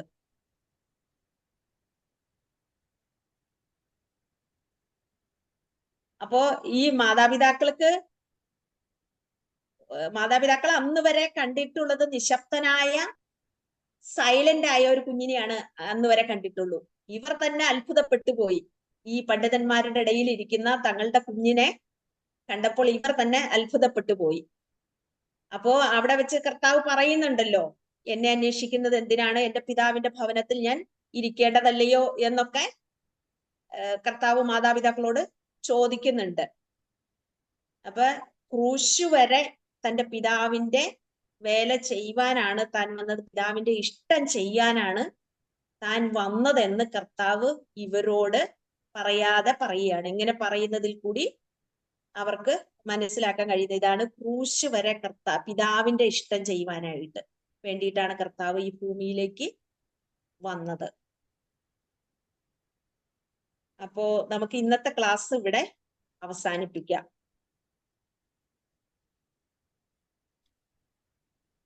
അടുത്ത സെക്ഷൻ കർത്താവിന്റെ ശിഷ്യന്മാരെ വിളിക്കുന്നതും അങ്ങനെയുള്ള കാര്യങ്ങളൊക്കെ നമുക്ക് അടുത്ത ക്ലാസ്സിൽ നമുക്ക് പഠിക്കാം. അപ്പൊ നമുക്ക് ഇന്ന് പഠിച്ചതിൽ നിന്ന് എന്തെങ്കിലും മിസ്റ്റേക്ക് തോന്നുവോ അല്ലെങ്കിൽ സംശയം തോന്നുവോ എന്തെങ്കിലും ഉണ്ടെങ്കിൽ ചോദിക്കാം, പറയാം. ആ മുന്തിരിങ്ങയുടെ കാര്യം പറഞ്ഞില്ലേ, മുന്തിരിങ്ങ നസറത്തിലെ ഗന്നസരത്തിന് ഗസരത്ത് സ്ഥലത്ത് മുന്തിരിങ്ങയാണോ? ഗന്നസരത്ത് അങ്ങനെയല്ലേ ആന്റിയെ പറഞ്ഞേ? അതുകൂടെ ഗന്നസരത്ത് എന്നല്ലേ പറഞ്ഞേ? ഗന്നസരത്തിലെ മുന്തിരിങ്ങ രുചിയുള്ളതും ഗുണമുള്ളതുമാണെന്ന് പറയുന്നത്. മേഡം ഒരു കാര്യം ചോദിച്ചോട്ടെ? 20-ാമത്തെ വയസ്സിൽ ബുദ്ധിയുള്ള ആളായി മാറുമെന്ന് പറയുന്നുണ്ടോ യഹൂദാബാലൻ? 40 വയസ്സിൽ അറിവാണ്. അപ്പൊ ഈ ബുദ്ധി അറിവും രണ്ടും രണ്ടാണോ? 40 വയസ്സിൽ ഒരു നല്ലൊരു ജ്ഞാനമുള്ള ഒരു നല്ലൊരു അറിവുള്ള ഒരു മനുഷ്യനായി തീരുന്നു. പരിജ്ഞാനമുള്ള ആള്. അതെ അതെ. 20 വയസ്സില് തന്നെ ഇപ്പം എല്ലാ വയസ്സിന്റെയും പറയുന്നത് 14, 15 15, 16 വയസ്സിലുള്ള എന്തായിരുന്നു? അങ്ങനെ ഞാൻ ഈ മിഷ്നായും തൽമൂദും ഒക്കെ 10-ാം വയസ്സോടുകൂടി 5-ാമത്തെ വയസ്സില് തിരുവെഴുത്തുകൾ മനസ്സിലാക്കണം. മിഷ്ന 10-ാം വയസ്സിൽ മനസ്സിലാക്കണം. തൽമൂദ് 13-ാം വയസ്സിൽ മനസ്സിലാക്കണം.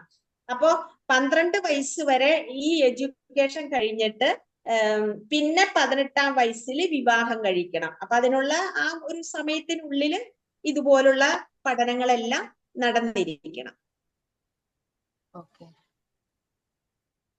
ഞാനൊരു ചോദ്യം ചോദിച്ചോട്ടെ? പറഞ്ഞോളൂ.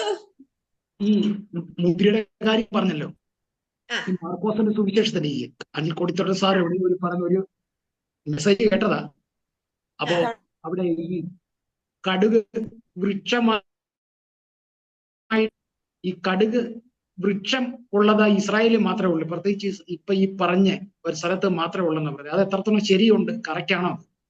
അങ്ങനെയാണ് ഞാനും കേട്ടിരിക്കുന്നത് കേട്ടോ. അതിനെ അടുത്ത ആഴ്ച ഒന്ന് ക്ലിയർ ചെയ്ത് ഞാൻ നോക്കിയിട്ട് പറയാം. അങ്ങനെ ഞാനും കേട്ടിട്ടുണ്ട് അങ്ങനത്. അപ്പം ഈ കടുക്, സാധാരണ കടുവിന്റെ വളർച്ച എത്ര നമുക്കറിയാമല്ലോ. ഇതൊരു വൃക്ഷമായി നിൽക്കുന്ന ഒരു ഈ അനുസാർ പറയുന്ന പ്രസംഗിച്ച് എവിടെയൊക്കെ ഞാൻ കേട്ടിട്ടുണ്ട്. അപ്പൊ ഈ സൺഡേ വർഷിപ്പിലാ സാർ പറഞ്ഞെന്ന് തോന്നുന്നു. ഒരു സൺഡേ വർഷിപ്പിന്റെ ക്ലാസ് അല്ലേ? സാറ് ഇസ്രായേലിൽ പോയിട്ടുണ്ടല്ലോ, പോയി വിശദമായി പഠനം നടത്തിയിട്ടുള്ള ആണല്ലോ. 2-3 മാസം മുമ്പേ യോഹന്നാന്റെ സുവിശേഷത്തിന്റെ ഒരു ക്ലാസ് ഉണ്ടായിരുന്നു അനിൽ കൊടുത്തോട്ട് സാറിന്റെ. അല്ല, ഇത് നേരത്തെ പറഞ്ഞിട്ടുണ്ട്. ഇത് നേരത്തെ അങ്ങനെ പറഞ്ഞായിരുന്നു.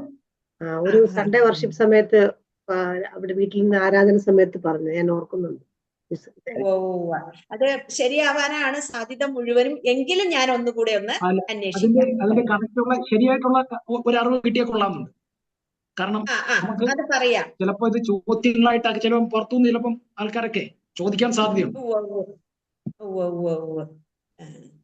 അത് നമുക്ക് അന്വേഷിക്കാം പാസ്റ്റർ. ഒരു കാര്യം കൂടി, 12 വയസ്സ് വരെ യേശുവിനെ കുറിച്ചുള്ള കാര്യങ്ങൾ നമ്മൾ ബൈബിളിൽ പറയുന്നുണ്ട്. ഇത്രയും കാര്യങ്ങളൊന്നും വിശദീകരിച്ച് പറയുന്നില്ലല്ലോ ബൈബിളിൽ. അതിനുശേഷം പിന്നെ യേശുവിന്റെ ക്രൂശ് മരണോ? അപ്പോഴേ ഒരാൾ ഇപ്പൊ എന്നോട് ഇങ്ങനെ വർഷങ്ങൾക്ക് മുമ്പേ ഞാൻ ഒരു സ്ഥലത്ത് ജോലി ഉണ്ട് പറഞ്ഞ ജീസസ് ലിവ്ഡ് ഇൻ ഇന്ത്യ എന്ന് പറഞ്ഞൊരു ബുക്കുണ്ട്. അപ്പൊ പറയുന്നത് എന്താന്ന് പറഞ്ഞാൽ ഈ 12 വയസ്സ് കഴിഞ്ഞ പിന്നെ യേശു ഇന്ത്യയിലാ താമസിച്ചെന്ന് പറയുന്നത്. അതൊരു എന്തോ ഓഥറിന്റെ പേര് ഞാൻ ഓർക്കുന്നില്ല. ജീസസ് ലിവ്ഡ് ഇൻ ഇന്ത്യ എന്ന് പറഞ്ഞൊരു ബുക്കുണ്ട്. അപ്പം പറയുന്നത് 12 വയസ്സ് കഴിഞ്ഞ പിന്നെ യേശു ഇന്ത്യയിലായിരുന്നെന്നാ പറയുന്നത്. ചരിത്രത്തിൽ എന്താ തെളിവെന്ന് ചോദിക്കുക. അവരോട് ചരിത്രം കറക്റ്റ് ആയിട്ട് തെളിവ്, യേശുക്രിസ്തു ചരിത്ര പുരുഷൻ കൂടിയാണ്. ഈ നമുക്ക് ഒരു കാര്യം സ്ഥാപിക്കണമെങ്കിൽ അതിന്റെ റെഫറൻസ് വേണം, റെഫറൻസ് ചരിത്രം വേണം. അതുപോലെ അതിന്റെ റെഫറൻസ്, അതിന്റെ ഭൂമിശാസ്ത്രപരമായ തെളിവ്, എല്ലാ തെളിവും കിട്ടിയാലേ നമുക്ക് ഒരു കാര്യം സാധിക്കാൻ പറ്റുള്ളൂ. ഇതിന്റെ തെളിവ് വ്യക്തമായി ഇങ്ങ് കൊണ്ടുവരാൻ പറഞ്ഞു.